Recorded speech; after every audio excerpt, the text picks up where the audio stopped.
Lutfulla akam o'lmagan, men haliyam telefonda gaplashaman. Dahshat, Gulchehra Sa'dullayeva nimalar deganini srochna ko'ring.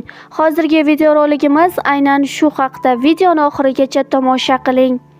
Kanalimizni ilk bor ko'rib turgan bo'lsangiz, videoga like bosishni va kanalimizga obuna bo'lishni unutmang. O'zbekistonda xizmat ko'rsatgan artist Gulchehra Sa'dullayeva marhum turmush o'rtog'i, O'zbekiston xalq artisti Lutfulla Sa'dullayevni xotirladi. Aktrisa intervyularidan birida turmush o'rtog'ining unga va oilasiga qanchalik yaqin bo'lganini samimiy so'zlar bilan ta'kidladi.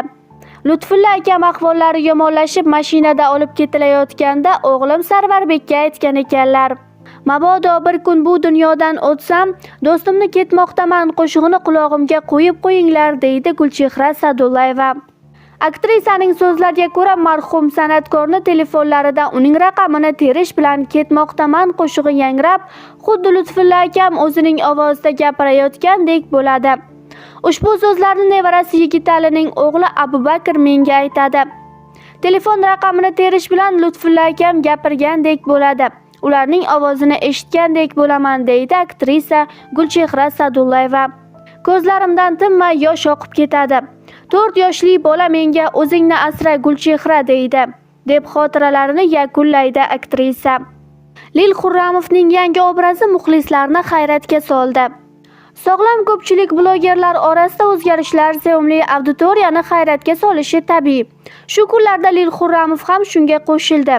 Uning yangi imidji va uslubi muxlislar orasida katta qiziqish uyg'otdi. Qadimgi ko'rinishidan voz kechib, Lil ko'zga tashlanarli va zamonaviy obrazda namoyon bo'ldi. Bu o'zgarish nafaqat tashqi ko'rinishda, balki blogerning ijodiy yo'nalishida ham o'z ta'sirini ko'rsatmoqda. Muxlislar uning yangi ko'rinishini ijobiy baholab, ijtimoiy tarmoqlarda faol muhokamalar olib borishmoqda. Ko'pchilikning fikriga ko'ra, Lil Xurramovning bu qadamlari uni yanada jozibali va zamonaviy qilib ko'rsatmoqda. Yangi obraz uning muxlislari bilan yangi darajada aloqa qilishga imkon beradi va ijodiy yo'nalishini yanada kengaytirishi mumkin. Shu tariqa blogerning imidjdagi bu o'zgarishi ham muxlislarni hayratga soldi, ham e'tiborni tortib oldi. Uning yangi ko'rinishi haqida sizning fikringiz qanday? Muxlislar orasida bu o'zgarishning ijobiy yoki salbiy ta'sirini baholash davom etadi.